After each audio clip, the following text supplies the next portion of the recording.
Car का आविष्कार करने का प्रयास बहुत से वैज्ञानिकों ने किया था, पर सभी इसमें नाकाम रहे। लेकिन एक वैज्ञानिक को सफलता प्राप्त हुई थी, जिनका नाम कार्ल फ्रेडरिक बेंज था। कार का सफलतापूर्वक आविष्कार कार्ल बेंज ने किया था। तो दोस्तों, इस वीडियो में हम आपको कार के आविष्कार के बारे में बताएंगे कि कार का आविष्कार कब और किसने किया था। तो चलिए वीडियो शुरू करते हैं। कार्ल फ्रेडरिक बेंज का जन्म 25 जनवरी 1844 को कार्लजुए जर्मनी में हुआ था। वह पैसे से इंजीनियर, डिजाइनर व ऑटोमेटिव इंजीनियर थे। उन्होंने सबसे पहले 3 पहियों वाली कार बनाई थी, जिसका नाम उन्होंने मोटर वैगन रखा था।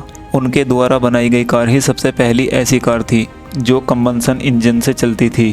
कार्ल बेंज ने जिस कार का आविष्कार किया था वह आज के मॉडर्न जमाने वाली कारों से बिल्कुल अलग थी।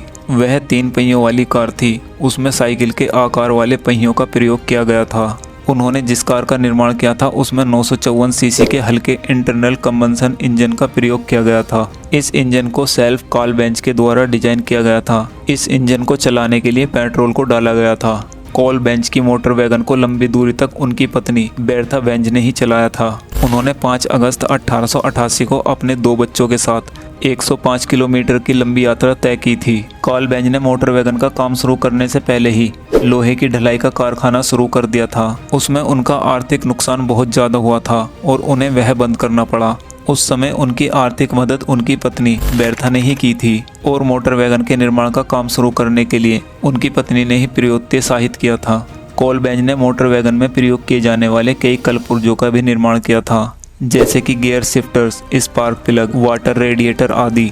कार का आविष्कार सन 1885 में जर्मन ऑटोमेटिव और इंजन इंजीनियर कार्ल बेंज के द्वारा किया गया था। इनके इस आविष्कार के बलबूते ही आज हम गाड़ियों में सफ़र कर पाते हैं। बात है साल 1763 की। फ्रांस के इंजीनियर्स अगस्त निकोलस को अपनी यात्रा में बहुत कठिनाइयाँ हुई, क्योंकि उस समय गाड़ियाँ तो होती नहीं थी। उसे अपनी यात्रा पूरी करने में बहुत ज़्यादा समय लगता था। इसलिए उसने ऐसी गाड़ी बनाने का सोचा जो यात्रा को आसान और तेज बना दे। उन्होंने साल 1763 में गाड़ी को तैयार कर दिया था। उन्होंने जो गाड़ी तैयार की थी उसमें उन्होंने एक इंजन भी लगाया था, लेकिन उसमें दिक्कत ये थी कि वह गाड़ी काफ़ी भारी थी और वह गाड़ी भाप की शक्ति से चलती थी। इसलिए उस गाड़ी में पानी डालने की आवश्यकता होती थी और जब मोटर चलती तो वह पानी भाप के रूप में उड़ जाता था। इस कारण उस गाड़ी में बार बार पानी डालने की ज़रूरत होती थी। वह सिर्फ 2.5 मील प्रति घंटा चलती थी। इसी गाड़ी से प्रेरणा लेकर वैज्ञानिकों और इंजीनियरों ने तरह तरह की मोटर गाड़ियों को बनाने का काम शुरू किया था। कुछ समय बाद साल 1770 में भी एक और मोटर गाड़ी बनाई गई जो पेट्रोल से चलती थी। इसके बाद साल 1780 में जर्मनी के एक इंजीनियर ने मोटर गाड़ी का निर्माण किया। उन्होंने जिस मोटर गाड़ी को तैयार किया था इसमें 3 पहियों का इस्तेमाल किया गया था। इस मोटर गाड़ी में बिजली से ज्वलन क्रिया होती थी और फिर गाड़ी के इंजन को पानी से ठंडा किया जाता था। इसी मोटर गाड़ी को सबसे पहली सफल मोटर गाड़ी माना गया था और इसी मोटर गाड़ी से आज के ज़माने की कारों की उत्पत्ति की शुरुआत हुई थी। कुछ समय बाद जर्मनी के इंजीनियर डेलमर ने पेट्रोल से बनी इस मोटर गाड़ी में काफ़ी हद तक सुधार किया था। उन्होंने इस गाड़ी में आवाज़ को बेहतर बनाया और गति को भी काफ़ी बढ़ा दिया था। इसके बाद यह मोटर गाड़ी 15 किलोमीटर प्रति घंटा चलने लगी थी। उस समय मोटर गाड़ियों के पहिए लकड़ी या फिर लोहे के जरिए बनाए जाते थे, जिसकी वजह से यह जमीन पर काफ़ी घिसते थे। अमेरिका के जॉन डनलॉप ने साल 1888 में पहियों में रबर ट्यूब का प्रयोग किया। इस रबर ट्यूब में हवा भरी जाती थी, जिससे गाड़ी के पहिए बड़ी ही आसानी से चल सकते थे। लेकिन मोटर गाड़ियों के मामले में सबसे अच्छी शुरुआत की उन्होंने साल 1885 में 3 पहियों वाली गाड़ी का निर्माण किया। इस गाड़ी को बड़ी ही आसानी से चलाया जा सकता था।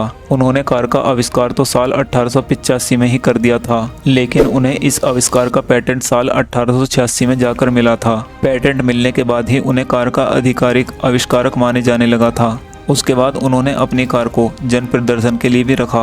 उन्होंने अपनी इस कार में और सुधार किए और साल 1894 में 4 पहियों वाली कार का निर्माण कर दिया। उन्होंने अपनी इस 4 पहियों वाली कार का नाम बेंज वेलो रखा था, जिसकी अधिकतम रफ्तार 20 किलोमीटर प्रति घंटा थी। इस गाड़ी में 3 हॉर्स पावर वाला इंजन लगाया गया था। विश्व भर में पहिए का इस्तेमाल सबसे पहले 18वीं शताब्दी के अंत में किया गया था, जबकि साल 1769 में विश्व की सबसे पहली मोटर कार का निर्माण हुआ था। और अब बात की जाए कि भारत में पहली बार कार कब चलाई गई थी, तो आपको मैं बता दूं कि भारत देश में कार को सबसे पहले साल 1897 में कोलकाता के मिस्टर फोस्टर के मालिक क्राफ्टन ग्रीवर ने खरीदा था और उन्होंने ही पहली बार कार को चलाया था। उसके बाद भारत में 4 कारें और खरीदी गई, जिसमें से एक कार को टाटा कंपनी के स्थापक जमशेदजी टाटा ने खरीदा था।